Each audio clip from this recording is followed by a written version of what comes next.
आप सुन रहे हैं सुबह संदेश मॉर्निंग वॉइस। आप प्रभु का दास जोशिया प्रगमा से वजन से बांटा जाएगा। कितना अच्छा है वो, कितना धन्य है वो, यीशु ही मेरे जीवन का साथी।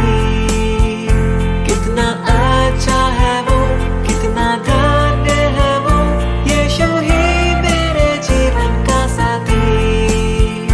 मेरी जरूरतों को पूरी करता है वो, मेरी जरूरतों को पूरी करता है वो, कोई घटी नहीं मुझको। प्रभु का धन्यवाद करूंगा, उसकी संगति में सदा रहूंगा। साथ चलूंगा मैं जब जरूर पाऊंगा, साथ चलूंगा मैं जब जरूर पाऊंगा। प्रभु का धन्यवाद करूंगा। परमेश्वर का नाम की महिमा हो। मुझे सुनने वाला हर एक भाई बहनों को जल्दी आने वाला प्रभु यीशु मसीह का पावन और श्रेष्ठ नाम में हमारा प्यार भरा नमस्कार। आइए आज का मनन के लिए हम लोग पढ़ेंगे इफिसियों का पत्री 6 अध्याय उसका 14 से 18 पद तक। इफिसियों का पत्री 6 अध्याय उसका 14 से 18 पद तक। इसलिए सत्य से अपनी कमर कसकर और धार्मिकता की जिलम पहनकर और पाँवों में मेल के सुसमाचार की तैयारी के जूते पहनकर और इन सब के साथ विश्वास की ढाल लेकर स्थिर रहो, जिससे तुम उस दुष्ट के सब जलते हुए तीरों को बुझा सको। और उद्धार का टोप और आत्मा की तलवार जो परमेश्वर का वचन है ले लो। हर समय और हर प्रकार से आत्मा में प्रार्थना और विनती करते रहो और इसलिए जागते रहो कि हम पवित्र लोगों के लिए लगातार विनती किया करो। पिछले दिनों में हम लोग इफिसियों का पत्री से हम लोग मनन कर रहे थे और हम लोग हम पिछले सप्ताह में हम लोग देख रहे थे, हम लोग इस दुनिया में हम लोग एक रण भूमि में है, एक युद्ध की मैदान में है और हमारा जो आत्मिक जीवन में हमारा लड़ाई है। इस लड़ाई में हम लोग जीतना है, इसलिए प्रभु में और उसकी शक्ति के प्रभाव में हम लोग बलवंत बनना है। और हमारा दुश्मन जो है संसार का कोई लोग नहीं है, हमारा दुश्मन शैतान है। शैतान और उसकी सारे सेना के साथ में हमें लड़ना है।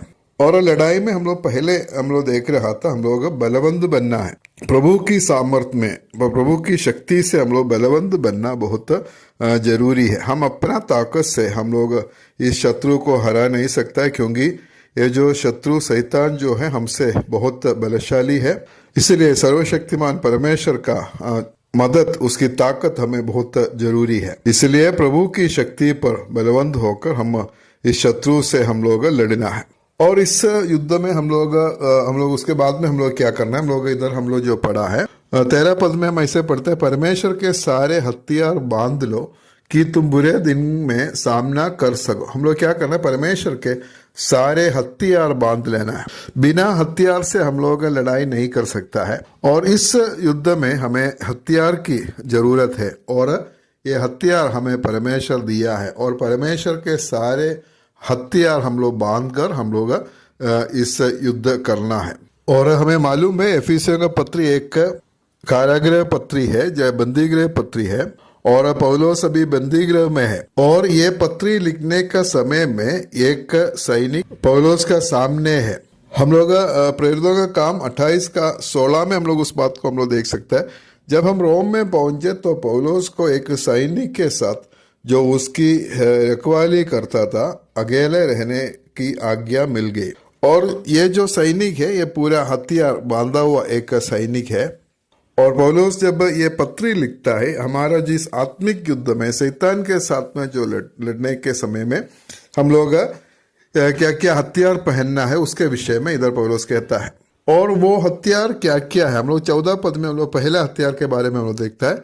इसलिए सत्य से अपनी कमर कसकर, पहला हथियार जो है बेल्ट है, कमर में बांधा है। और हमारा बेल्ट क्या है, वो सत्य है। अगर बाकी सब हथियार होने से भी अगर ये बेल्ट या सत्य नहीं है तो कोई फायदा नहीं है। ये बेल्ट जो है हमें क्या करते हैं, सारे हथियार को हमारा शरीर के साथ में बांध देते हैं, हमें मजबूत करते हैं ताकि हम लोग लड़ाई में हम लोग आगे बढ़ सकता है। सत्य से हम लोग कभी नहीं हटना है। और सत्य क्या है? परमेश्वर का वचन है। परमेश्वर का वचन का सिद्धांतों के अनुसार एक जीवन हम लोग हमेशा जीना है। वचन से हम लोग कभी भी नहीं हटना है।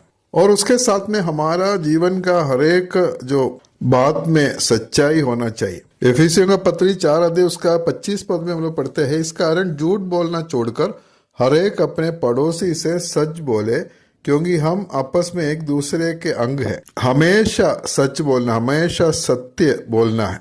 एक विश्वासी का जीवन जो है हमेशा सच्चाई का एक जीवन होना है। और इस लड़ाई में, शैतान के साथ में जो लड़ाई में सबसे पहला जो हथियार जो हम लोग इधर देख सकता है वो सत्य है, या बेल्ट जो हमारा कमर कसने के लिए जो सच्चाई हमें दिया हुआ है। और दूसरा हथियार के बारे में हम लोग उधर पढ़ते हैं, हम लोग 14 का हम लोग आखिरी में हम लोग पढ़ता है, धार्मिकता की जिलम पहनकर। और दूसरा जो हथियार है जिलम अर्थात कवच।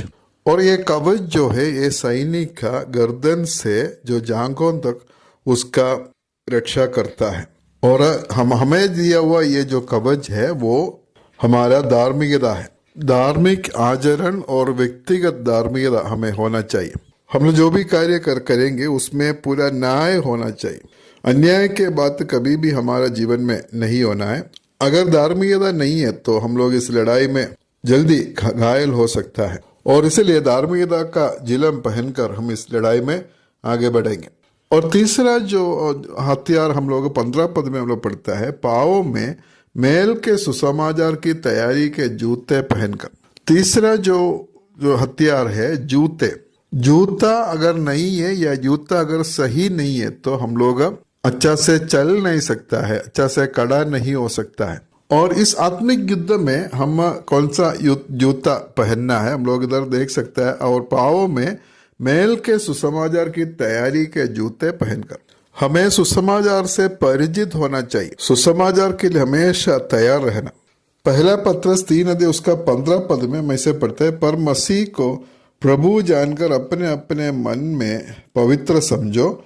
जो कोई तुमसे तुम्हारी आशा के विषय में कुछ पूछे उसे उत्तर देने के लिए सर्वदा तैयार रहो, पर नम्रता और भय के साथ।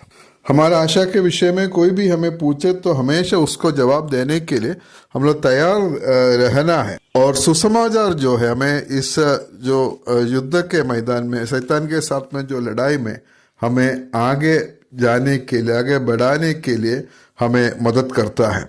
यशायाह का किताब 52 अध्याय उसका 7 पद में हम पढ़ते हैं, पहाड़ों पर उसके पाँव क्या ही सुहावने हैं, जो शुभ संदेश लाता है, जो शांति की बातें सुनाता है और कल्याण का शुभ समाचार और उद्धार का संदेश देता है, जो सिय्योन से कहता है तेरा परमेश्वर राज्य करता है।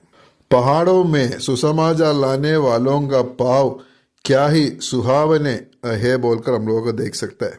बाकी हथियारों के विषय में प्रभु के चाहने से अगले सप्ताह में हम लोग देखेंगे। हम इस लड़ाई हमें करना है। मसीही जीवन एक खेल का मैदान नहीं है, एक लड़ाई का एक मैदान है। हमें युद्ध है और शैतान के साथ में और उसका सारा सेना के साथ में हमारा लड़ाई है। इसलिए परमेश्वर में, प्रभु में बलवंत होकर परमेश्वर की सारे हथियार को बांध कर हम लोग इस लड़ाई में हम लोग आगे बढ़ेंगे। उसके लिए प्रभु में सहायता करें। परमेश्वर के नाम की महिमा हो।